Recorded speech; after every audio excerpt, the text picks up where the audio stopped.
नमस्कार, जोहार। चलिए जानते हैं झारखंड सूबा की ताजा खबरों को, लेकिन उससे पहले अगर आपने अभी तक इस चैनल को सब्सक्राइब नहीं किया तो सब्सक्राइब कर लें, जिससे कि आपको झारखंड सूबा की ताजा खबर रोजाना मिलती रहे। पहली बड़ी खबर, प्रशासनिक सेवाओं पर नियंत्रण के लिए लाए गए केंद्रीय अध्यादेश के विरोध में समर्थन के लिए केजरीवाल रांची आए थे। इस दौरान उन्होंने कांग्रेस को कड़ा संदेश दिया और कहा कि कांग्रेस को तय करना है कि वह जनतंत्र के साथ है, संविधान के साथ है, देश के 140 करोड़ लोगों के साथ है या मोदी जी के साथ है। मुख्यमंत्री हेमंत सोरेन के आवास पर आयोजित प्रेस कॉन्फ्रेंस में पत्रकारों के सवालों का जवाब देते हुए केजरीवाल ने उम्मीद जताई कि कांग्रेस उनका साथ देगी।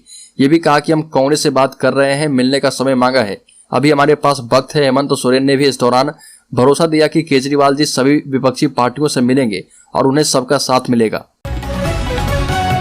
बड़ी खबर, एमईटी यूनिवर्सिटी झारखंड और राजेंद्र आयुर्विज्ञान संस्थान के बीच समझौता हो गया है। इसके तहत अकादमी और अनुसंधान बातचीत को बढ़ावा देने, महत्वपूर्ण शोध और अनुसंधान सुविधाओं को साझा करने को लेकर सहमति बनी है। इसके माध्यम से दोनों संस्थान मिलकर क्षमता निर्माण करने, सीखने और इसके विकास पर साथ काम करेंगे। समझौते में मॉडर्न इवेंट को बढ़ावा देने पर भी जोर दिया गया है। छात्रों को अपने कार्यक्रम को पूरा करने के लिए सभी उपचारों और बुनियादी ढांचे से अवगत भी करवाया गया है। छात्रों को आवश्यक मार्गदर्शन देने और परीक्षण विश्लेषण और रोगियों के लिए चिकित्सा का उपयोग करने में रिम्स भी मदद करेगा। बड़ी खबर, विवादों में घिरे नगर निगम के नए प्रशासनिक भवन का निर्माण अब पुराने स्थल पर नहीं बल्कि ऑफिसर्स कॉलोनी के समीप सीसीएल की जमीन पर किया जाएगा। गिरिडीह में विस्थापितों को पुनर्वास कराए जाने को लेकर निर्माण का मामला टेंडर होने के बावजूद पिछले 1 साल से लटका पड़ा है। हाईकोर्ट ने जिला प्रशासन को निगम भवन निर्माण के पहले विस्थापितों को पुनर्वासित करने के फैसले सुनाए थे, लेकिन जिला प्रशासन लंबे समय तक पुनर्वास की व्यवस्था नहीं कर पाई। ऐसे में विकल्प के तौर पर गिरिडीह अंचल ने तत्काल ऑफिसर्स कॉलोनी के समीप स्थित करीब 1 एकड़ सीसीएल की जमीन को चिन्हित करके जिला प्रशासन को सौंप दिया है।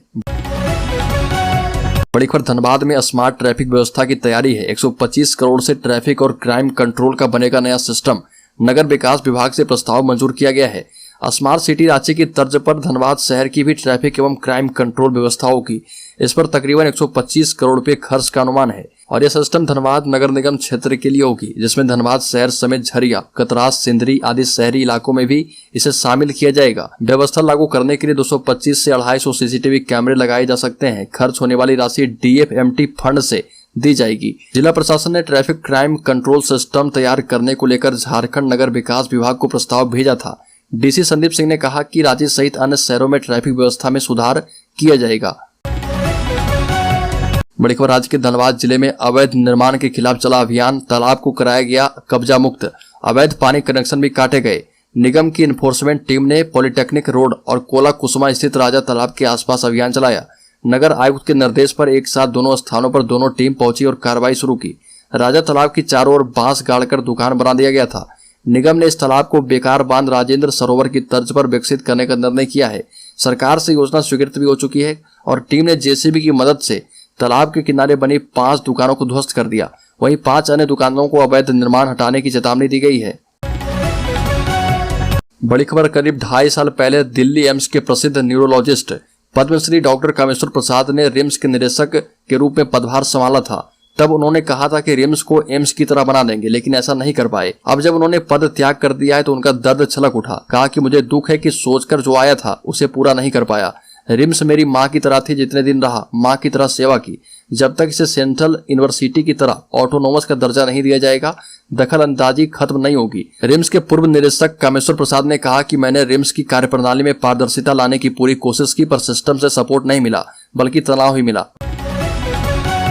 बड़ी खबर, राज्य के छात्रों के सामने बड़ा संकट, कल्याण विभाग की एक चूक से आईटीआई संस्थानों में पढ़ रहे 22,000 SC ST और ओबीसी छात्रों को नहीं मिली छात्रवृत्ति। कल्याण विभाग की एक चूक से राज्य के 346 आईटीआई संस्थानों में पढ़ रहे 22,257 SC ST और ओबीसी छात्रों के सामने बड़ा संकट खड़ा हो गया। इन छात्रों की पोस्ट मैट्रिक छात्रवृत्ति रोक दी गई है। कल्याण विभाग ने छात्रवृत्ति रूलबुक और सॉफ्टवेयर में केवल एस कोड या ड्यू डायस वाले कॉलेज और संस्थान को छात्रवृत्ति के योग्य माना है, पर केंद्र से मिलने वाले national council of vocational training MIS code को इसमें शामिल करना भूल गया। इस कारण छात्र स्कॉलरशिप से वंचित रह गए। बड़ी खबर, राज्य के चाईबासा जिले में ACB की टीम ने बिजली कर्मचारियों को 5,000 रुपए घूस लेते रंगे हाथ कर लिया गिरफ्तार। चाईबासा विद्युत आपूर्ति अवर प्रमंडल के क्लर्क शंभू कुमार को ACB की टीम ने 5,000 घूस लेते रंगे हाथ गिरफ्तार किया। चाईबासा में गिरफ्तारी के बाद एसीबी जमशेदपुर की टीम कलर को चाईबासा से जमशेदपुर ले आई है, जहां पूछताछ कर जेल भेज दिया गया है। जानकारी के मुताबिक टोटो प्रखंड के बड़ा झींकपानी निवासी सागर हिस्सा ने एसीबी से शिकायत की थी। शिकायत की जांच करने पर एसीबी टीम ने उसे सही पाया और चाईबासा पहुंचकर उसकी गिरफ्तारी की गई है। बड़ी खबर झारखंड के रांची के मेन रोड में दिन दहाड़े 3 लाख रुपए की लूट, बाइक से गिरे तो पैदल ही भाग गए लुटेरे। राजधानी रांची में फिर से लूटपाट की घटना सामने आई है। मेन रोड में दिन दहाड़े एक व्यक्ति से 3 लाख रुपए की लूट हुई। इस घटना के बाद लोअर बाजार थाने की पुलिस जांच में जुट गई है। मिली जानकारी के मुताबिक मोहम्मद महमूद एक बैंक से पैसा निकालकर दूसरे बैंक में जमा करने जा रहे थे। इसी दौरान 2 अपराधी घात लगाए उसका पीछा कर रहे थे। मौका पाते ही अपराधियों ने घटना को अंजाम देते हुए व्यक्ति से रुपए छीनकर भागने लगे। प्रत्यक्षदर्शियों के माने तो भागने के क्रम में दोनों अपराधी बाइक से गिर गए थे। हालांकि तुरंत वो दोनों उठे और बाइक छोड़कर ही पैदल ही भाग खड़े हुए। बड़ी खबर भ्रष्टाचार के संरक्षक 3 मुख्यमंत्रियों का हुआ संगम। मुख्यमंत्री आवास में 3 मुख्यमंत्रियों हेमंत सोरेन, अरविंद केजरीवाल और भगवंत मान की मुलाकात पर भाजपा ने तीखी प्रतिक्रिया दी है। बीजेपी के प्रदेश अध्यक्ष दीपक प्रकाश ने कहा कि भ्रष्टाचार के पोषक और संरक्षक 3 मुख्यमंत्रियों के संगम ने भगवान बिरसा मुंडा की पवित्र भूमि को अपवित्र कर दिया। दीपक प्रकाश ने कहा कि शराब घोटाले में केजरीवाल सरकार के मंत्री रहे मनीष सिसोदिया और सत्येंद्र जैन जेल में है। वहीं पंजाब के मुख्यमंत्री का चरित्र भी जगजाहिर है। उनकी सरकार भी 1.5 वर्षों से भ्रष्टाचार में आकंठ डूबी है। झारखंड में भी शराब घोटाले उजागर हो चुके हैं। वरिष्ठ नौकरशाह से केंद्रीय जांच एजेंसियां पूछताछ कर रही है। ऐसे में यह मुलाकात भ्रष्टाचार पर पर्दा डालने की कवायद है, लेकिन सच कभी छिपता नहीं।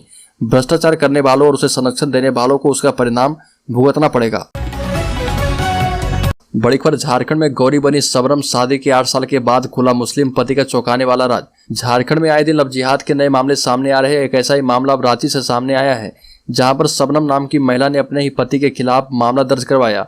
महिला का आरोप है कि उसके पति ने शादी से पहले हिंदू बनकर उससे शादी की और बाद में उसका धर्म परिवर्तन करवाया, लेकिन शादी के 8 सालों के बाद एक ऐसा खुलासा हुआ जिससे पीड़िता के पैरों तले जमीन खिसक गई। शबनम नाम की महिला जो कभी गौरी हुआ करती थी, उसने अपने पति पर प्रेम जाल में फंसाकर धर्म परिवर्तन करवाने और मारपीट का आरोप भी लगाया है। शबनम के मुताबिक उसका असली नाम गौरी है। कुछ साल पहले वह कपड़े दुकान में काम किया करती थी। इसी दौरान उसकी पहचान वहां काम करने वाले बद्र खान से हुई थी। वहीं शादी के 8 साल के बाद उसे पता चलता है कि उसके पति की पहले से एक पत्नी भी है। इतना ही नहीं, आरोपी की पहली पत्नी से एक 12 साल की बेटी भी है। बड़ी खबर जामताड़ा गैंग्स का नया हथियार बना एपीके। अब साइबर अपराधी कॉल पर ओटीपी नहीं बल्कि इस हाई टेक तरीके से दे रहे ठगी को अंजाम। साइबर अपराध का गढ़ माने जाने वाले जामताड़ा में जैसे ही कानूनी शिकंजा कसता गया तो साइबर अपराधियों ने अपराध करना तो नहीं छोड़ा, लेकिन उन्होंने इससे बचने के लिए तरीके इजाद कर लिए। साइबर अपराध के लिए बदनाम झारखंड के जामताड़ा से अब बैंकों के एपीके फाइल बनाकर ग्राहकों के डेटा को चुराकर ठगी की घटनाओं को अंजाम दिया जा रहा। दरअसल अब जामताड़ा के साइबर अपराधियों ने अपने ठगी के तरीके को बदल दिया है। अब वो फोन नहीं करते हैं और ना ही ओटीपी पूछते हैं, सीधे बैंकों के फर्जी एपीके फाइल बनाकर लोगों के खाते से पैसे उड़ा लेते हैं। बड़ी खबर धनबाद में प्रिंस खान ने अब ग्रामीण क्षेत्र में फैलाई दहशत, बढ़ी पुलिस की मुसीबत। गुर्गों की ओर से छोटे सरकार कहे जाने वाले आतंक का पर्याय बन चुके गैंगस्टर प्रिंस खान ने अब ग्रामीण क्षेत्र में भी दहशत फैलाना शुरू कर दिया है और इस बात से जाहिर है कि पुलिस की मुसीबत बढ़ती जा रही है। अब तक शहर के कारोबारियों, ठेकेदार, चिकित्सकों, प्रतिद्वंदियों अथवा अन्य किसी भी वर्ग के लोगों को डरा धमकाकर रंगदारी में लिप्त छोटे सरकार अब दूर दराज के कारोबारियों पर नजर टिकाए है। विगत 1 जून की रात तोपचाची के शान ने पंजाब की शान को चुनौती देते हुए बमों का धमाका किया गया था। बड़ी खबर पश्चिम सिंहभूम में बनपाल के 50% पदों पर सीधी नियुक्ति का विरोध, आंदोलन की दी चेतावनी। झारखंड राज्य अवर वन सेवा संघ के पश्चिमी सिंहभूम जिला संघ की ओर से अपनी मांगों को लेकर काला बिल्ला लगाकर राज्यव्यापी विरोध जताया गया। संघ के सभी सदस्यों ने काला बिल्ला लगाकर अपने विभागीय कार्यों का निष्पादन किया। इस दौरान बनपाल के 50% पदों पर सीधी नियुक्ति का विरोध जताया गया। साथ ही समस्या का समाधान नहीं होने पर आंदोलन की चेतावनी भी दी गई है। बड़ी खबर झारखंड में ईडी के छापे पर बाबूलाल मरांडी का तंज, कहा कि झारखंड में लूट तंत्र चल रहा, सीएम हेमंत को भी घेरा। ईडी ने राजधानी रांची और गोड्डा के कई ठिकानों पर ताबड़तोड़ कार्रवाई की है। कांग्रेस विधायक प्रदीप यादव सहित उनके करीबियों और कुछ ठेकेदारों के यहां कार्रवाई की गई। ईडी ने कार्रवाई के दौरान एक स्थान से 60 लाख रुपए जब्त किए हैं। अब इस कार्रवाई को लेकर झारखंड बीजेपी झारखंड की हेमंत सोरेन सरकार पर हमलावर है। बाबूलाल मरांडी ने सिलसिलेवार ट्वीट के जरिए मुख्यमंत्री हेमंत सोरेन पर निशाना साधा। बाबूलाल मरांडी ने आरोप लगाया कि मुख्यमंत्री झारखंड को गहरे कुएं में गिरा चुके हैं। बाबूलाल मरांडी ने मुख्यमंत्री हेमंत सोरेन पर भ्रष्टाचार पर चुप्पी साथ लेने का भी आरोप लगाया है। बाबूलाल मरांडी ने यह भी कहा कि कई नौकरशाह भी इसकी जद में आएंगे।